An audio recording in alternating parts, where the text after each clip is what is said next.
दोस्तों नमस्कार, मैं हूं भूपेंद्र रावत और आज मैं आपसे बात करूंगा कंझावला कांड के विषय में। अंजलि की स्कूटी को टक्कर मार करके गाड़ी के आगे एक्सल में फंसने के बाद सड़क पर घसीट करके बर्बर तरीके से उसकी जान लेने के बाद उसके लाश को 12 किलोमीटर के दायरे में खूब घुमाया गया। इस पूरे घटनाक्रम का चश्मदीद गवाह दीपक दुकानदार 3:30 पर बताता है कि क्या स्थिति है। एक गाड़ी जा रही है, उसे महसूस हुआ कि गाड़ी के टायर में कुछ फंसा हुआ है और जब देखा तो उसमें एक युवती का शव था। उसने पीसीआर को शिकायत की। पीसीआर को बताया कि गाड़ी के नीचे एक डेड बॉडी जा रही है, गाड़ी अमुक कंपनी की है, गाड़ी का ये रंग और गाड़ी का ये नंबर और गाड़ी कुतुबगढ़ की तरफ जा रही है। दिल्ली कंझावला के थाने के अंतर्गत पड़ता है कुतुबगढ़ भी, उस इलाके की तरफ जा रही है। और फिर पीसीआर किसी प्रकार का संज्ञान नहीं लेती है। निरंतर पीसीआर को हो रही शिकायतों में 5 गाड़ियां पहले उस रूट पर पहले से तैनात थी। ये मसला सुल्तानपुरी थाने में अंजलि की गाड़ी को टक्कर मार करके फिर अमन विहार प्रेम नगर थाना कंझावला थाने के बीच का मामला है।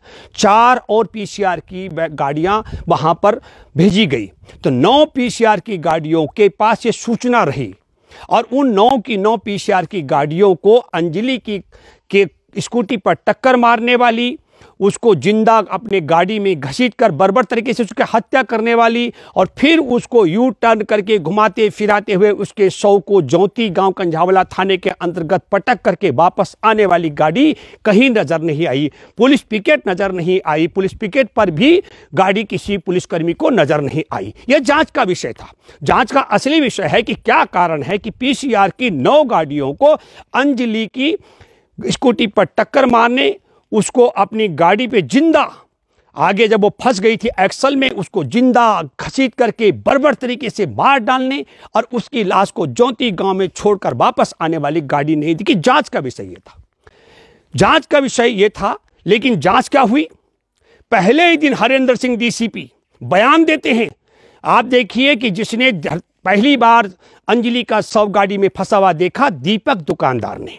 पीसीआर में उसकी शिकायतें हैं, लेकिन डीसीपी ने कहा कोई भी आई विटनेस नहीं है और यह साधारण टक्कर मार करके भागने का मामला है। यह डीसीपी, यह जांच का विषय। दूसरा जांच का विषय, पहला जांच का विषय है कि पीसीआर के 9 गाड़ियों को और पीसीआर के अलावा पुलिस पिकेट पर तैनात पुलिसकर्मियों को वह गाड़ी क्यों नहीं दिखी जिस पर अंजलि की लाश को घसीट करके जिंदा अंजलि को पहले घसीट कर मारा गया बर्बरता से और फिर उसकी लाश को घसीटा गया। और दूसरा, डीसीपी हरेंद्र सिंह ने दीपक जो शिकायत करता है, जो सबसे पहला आई विटनेस है जिसने शव को देखा, उसकी शिकायत की अनदेखी कर यह दावा क्यों किया कि कोई भी आई विटनेस नहीं है और यह हिट एंड रन का मामला है और वो इनोसेंट लोग थे जिनकी गाड़ी में अंजलि फंस गई थी, उन्हें बिल्कुल जानकारी नहीं थी। जबकि दीपक के मुताबिक गाड़ी 20 किलोमीटर की रफ्तार से चल रही थी और न केवल गाड़ी 12-14 किलोमीटर गई, गलत बात है, 12-14 किलोमीटर के दायरे में गाड़ी चक्कर लगाती रही, क्योंकि दीपक दुकानदार ने पहले अंजलि के शव को घसीटते हुए गाड़ी को देखा, पीसीआर को शिकायत की और बाद में वही गाड़ी वापस आई और वापस आकर दीपक उसके पीछे पड़ा और पीछे पड़ने पर पता लगा कि वहां स्थिति क्या है, वहां पर उसका शव गाड़ी में फंसा हुआ नहीं है। यह सूचना भी दीपक के द्वारा सुबह के समय ही, यह सब घटनाक्रम 3:30 से 5 बजे के बीच में दीपक पुलिस के टच में संपर्क में रहा और डीसीपी ने दावा किया। तो जांच का विषय यह होना चाहिए था। और जांच क्या की जा रही है? जांच का विषय यह था और अंजलि का मामला बड़ा साफ है। अंजलि की स्कूटी पर जहां टक्कर मारी गई वहां अंजलि की स्कूटी बरामद हुई। अंजलि की स्कूटी पर टक्कर मारने वाली कार बरामद हो चुकी है। उस कार, जिस कार में अंजलि फंस करके उसको बर्बरता से मारा गया टक्कर मारने के बाद और फिर उसकी लाश को घसीटा गया सड़कों पर, तो अंजलि को टक्कर मारने वाली कार बरामद हो गई। अंजलि को टक्कर मारी जिस गाड़ी में, उसमें बैठे भाजपा के मनोज मित्तल जो भाजपा के नेता हैं और उनके 3 और सहयोगी, वो गिरफ्तार हो चुके हैं। अंजलि की लाश बता रही थी कि किस तरीके से सड़क पर घसीट करके उसके पूरे खाल निकल कर फेफड़ा तक निकल चुका था।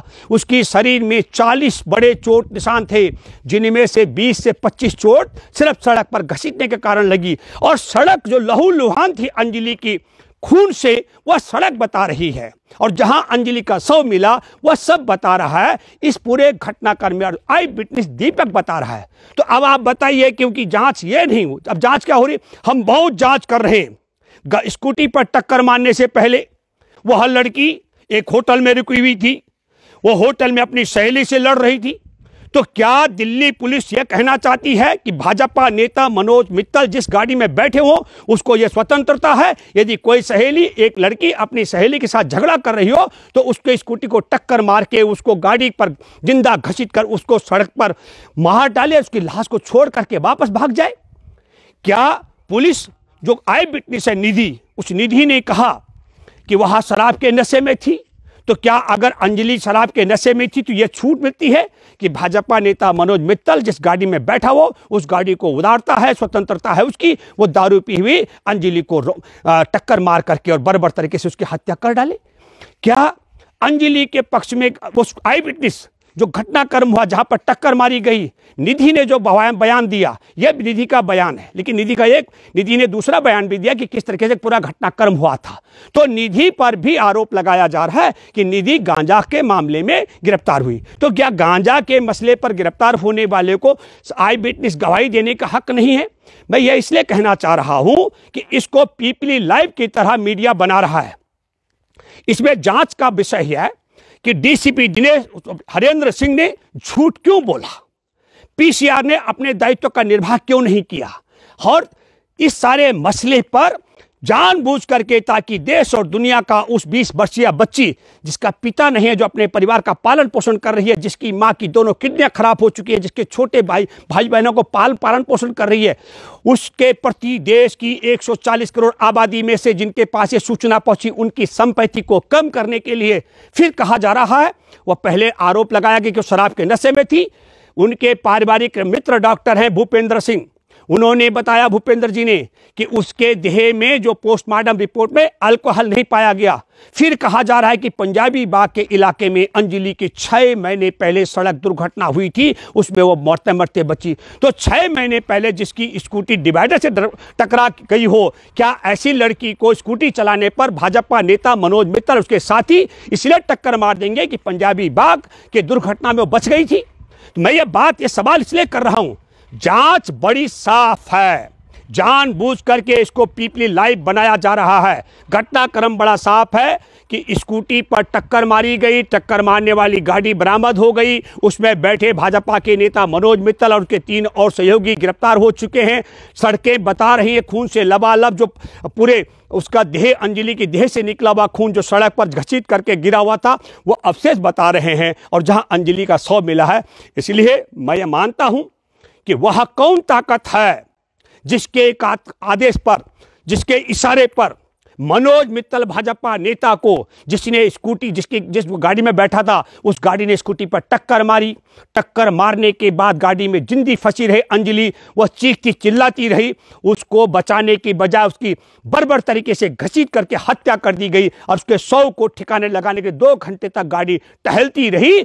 ऐसे आरोपियों को बचाने के लिए, ऐसे अपराधी बर्बर हत्यारों को बचाने के लिए डीसीपी हरेंद्र सिंह को किसने आदेश दिया था? इसके लिए जरूरी है कि डीसीपी हरेंद्र सिंह का नार्को टेस्ट किया जाए, ताकि पता लग सके उसको आदेश देने वाले कौन आका हैं।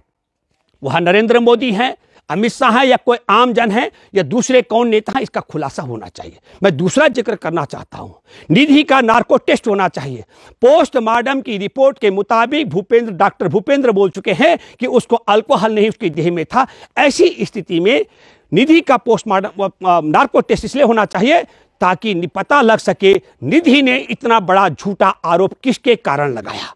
और तीसरी महत्वपूर्ण जांच यह होनी चाहिए, वो 9 गाड़ियों में जो पीसीआर कर्मी थे उन सब की जांच होनी चाहिए, उनकी इनकमिंग और आउटगोइंग कॉल डिटेल की जांच होनी चाहिए कि वह 9 गाड़ियां उस इलाके में तैनात, 5 पहले से थी, 4 और तैनात कर दी गई, उन्हें वह गाड़ी 12 किलोमीटर के दायरे में 2 घंटे तक इस पूरे स्कूटी पे टक्कर मारने से लेकर जिंदा उसको घसीटते हुए बर्बरता से मारने तक, उसके लाश को फिर ठिकाने लगाने के लिए गाड़ी को घुमाने और टहलाने का काम करने के बावजूद इस पर पुलिस पिकेट पे तैनात पुलिसकर्मियों को वहां गाड़ी क्यों नजर नहीं आई और उन सबको क्यों नजर नहीं आई। और टीवी अखबार वालों से, मैं टीवी वालों से अपील करता हूं कि इसको पीपली लाइव मत बताए, ये न बनाए, ये मामला बिल्कुल साफ है।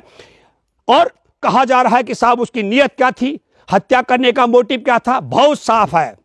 या तो ये पूरे देश के अंदर जो मुद्दे हैं उसको भटकाने के लिए भाजपा के इशारे पर, भाजपा सरकार के इशारे पर मनोज मित्तल और उसके सहयोगियों ने जानबूझ करके एक गरीब बच्ची को टक्कर मार के जिंदा गाड़ी में घसीट करके बर्बर तरीके से हत्या करके पूरे देश की चर्चा मुख्य मुद्दों से ध्यान भटकाने के लिए किया है।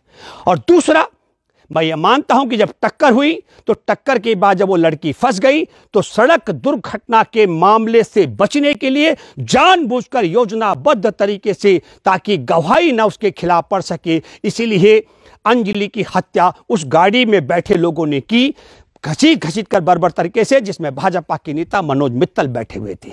और तब हम ये कहना चाहते हैं इन सब का भी नार्को टेस्ट होना चाहिए कि ये सब घटनाक्रम क्यों हुआ। इसलिए, और मैं कहना चाहता हूं पीपली लाइव ना बनाएं। फिर मैं कहना चाहता हूं कि स्कूटी को टक्कर मारने वाले, स्कूटी पर टक्कर मार करके गाड़ी के एक्सल में जिंदा जब फंस गई थी लड़की अंजलि, उसको घसीट कर बर्बर तरीके से मारने वाले और सड़क पर 12 किलोमीटर इधर उधर गाड़ी का यू टर्न करके उसकी लाश को ज्योति गांव में छोड़कर वापस आने वाले, इन सब लोगों को बचाने का जो काम दिल्ली पुलिस ने किया है, पीसीआर ने अनदेखी की, पुलिस पिकेट में अनदेखी की और डीसीपी हरेंद्र सिंह ने झूठ बोला, इसके लिए मैं ये मानता हूं इतने बड़े अपराध के लिए अगर रत्ती भर भी अगर आंखों में पानी हो तो हमें साहब को गृह मंत्री पद त्याग देना चाहिए। क्योंकि राजधानी दिल्ली में जब बेटियों के साथ ये बर्बरता हो रही हो और गवाही पड़ रही हो, शिकायत की जा रही हो कि लाश दिख रही है, लाश गाड़ी घसीट रही है, तब पुलिस कुछ ना करती हो तो देश की बेटियों के साथ क्या होता होगा, ये आपको सोचना पड़ेगा पीपली लाइव बनाने की बजाय। और आज अंजलि का परिवार सड़क पर बैठ गया है इंसाफ के लिए। मैं अपील करता हूं देश भर की माँ बहनों से, और माँ बहन जिनके घर में बेटी हैं उन सबों से अपील करता हूं, उठ खड़े हो जाओ अंजलि को इंसाफ दिलाने के लिए और अंजलि को न्याय दिलाने के लिए उस परिवार के साथ। और मैं फिर कहना चाहता हूं हम अंजलि के परिवार के साथ भी खड़े हों और जो आई विटनेस है दीपक, उसके साथ भी उठ खड़े हों। और ये चुनौती मैं देना चाहता हूँ किसी भी कीमत पे अमित शाह और उनकी पुलिस को कि आई विटनेस दीपक को अगर किसी प्रकार का नुकसान हुआ तो पूरा देश उठ खड़ा होगा सड़कों पर। और जो इस मसले में दोषी हैं, डीसीपी हरिंदर सिंह को पद से हटाकर नार्को टेस्ट किया जाना चाहिए। उन 9 जिप्सियों में जो पुलिसकर्मी थे उन सबको वहां से हटाकर उनका नार्को टेस्ट किया जाना चाहिए, इन सबको बर्खास्त किया जाना चाहिए। बल्कि मैं ये मानता हूं इतने पूरे घटनाक्रम पे इस तरीके से जो डीसीपी ने बयान दिया, क्या कारण हो सकता है? किसका मतलब यह है कि पीसीआर को की गई शिकायत से हमारे देश में डीसीपी, राजधानी दिल्ली के डीसीपी अगर अनभिज्ञ रहते हैं तो देश के आला अधिकारियों का क्या दशा होगी? या तो फिर पीसीआर की व्यवस्था को खत्म कर दो या डीसीपी व्यवस्था खत्म हो जानी चाहिए। जब इतना नालायक आदमी डीसीपी बैठा हो कि शिकायत करता दीपक है और शिकायत की अनदेखी करके कहता है कि कोई भी आई विटनेस नहीं है, बात में मैं कहना चाहता हूँ। इसलिए हम सब लोग अंजलि के परिवार के साथ एकजुट अपनी समर्थन में हैं और देश भर के लोगों से मैं अपील करता हूं जहां जहां भी आप हैं, बिल्कुल इस बर्बर हत्या और हत्या करने के बाद और भाजपाई सरकार और पुलिस जिस तरीके से मनोज मित्तल को बचाने का षड्यंत्र कर रही है, ये कोई पहला षड्यंत्र नहीं है।